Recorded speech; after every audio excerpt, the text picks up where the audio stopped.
Hello and welcome. I'm Anne and thank you for joining me.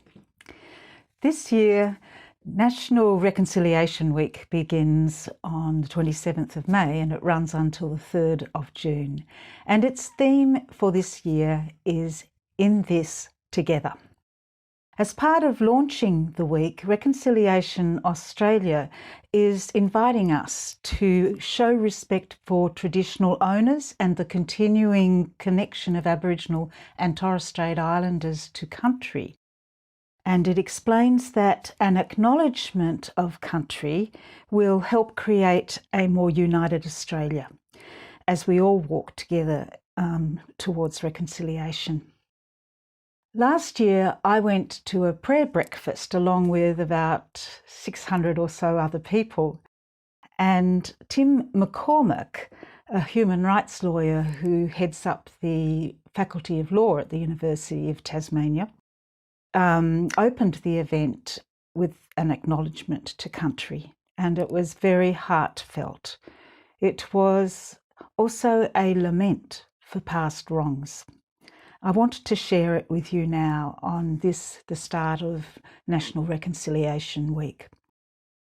As we gather here in God's name, there are past wrongs for us to reflect upon and to lament together. In an attitude of profound cultural arrogance, many of the early settlers of Van Diemen's Land believed they were introducing the deity to what they considered to be a previously God-forsaken land. Despite religious formalism, social Darwinism prevailed such that the Aborigines of Van Diemen's Land were considered so backward, so savage, so base, so bereft of civilization as not fully human, and to render their exposure to civilized whites as inevitably terminal. Colonial authorities made promises to our Indigenous peoples that were never kept, and they were deceived as to any prospects of fulfilment. As we reflect on our past and lament together, I acknowledge the Muwinina people as the traditional owners and custodians of the land on which we meet. I pay my respects to the past elders and lament the fact that there are no current and emerging elders to whom I can extend my respects.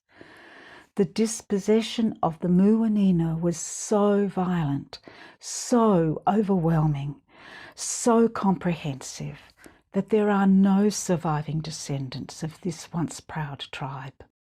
Fortunately, in a tremendous act of resilience, a remnant of Aboriginal people survived on the Bass Strait Islands in the northeast and faithfully handed down to successive generations their cultural, linguistic, spiritual and legal traditions. It is from these ancestors that we are now blessed with a thriving Indigenous community, and Tasmania is enriched for their many contributions.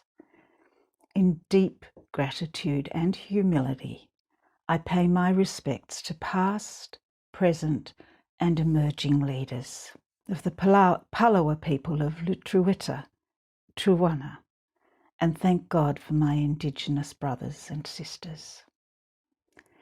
Tim's acknowledgement was so moving and touched people so deeply because he not only exposed a terrible injustice that happened in Tasmania, he bore the weight of it and its shame.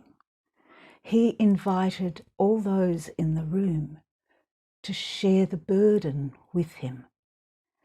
And on behalf of everyone there, he led us in repentance for the wrongs done. In his book, The Cross of Nails, Oliver Shergraff says that one of the things necessary for reconciliation to happen is recognising and owning guilt, accepting responsibility for actions and attitudes that have hurt and wronged another person or group of people. It is important to name up injustice for what it is, not to hide it or ignore it. if that doesn't happen, we can't move forward to heal past hurts and divisions.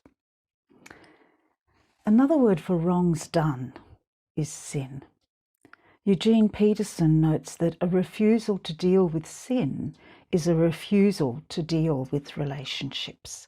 And if we don't deal with relationships, we can't love. Jesus invites people to love God and to love others as we love ourselves. It lies at the heart of true reconciliation and bringing people into unity with each other. On its website, Reconciliation Australia notes that reconciliation is a journey for all Australians, as individuals, families, communities, and organisations, and importantly, as a nation.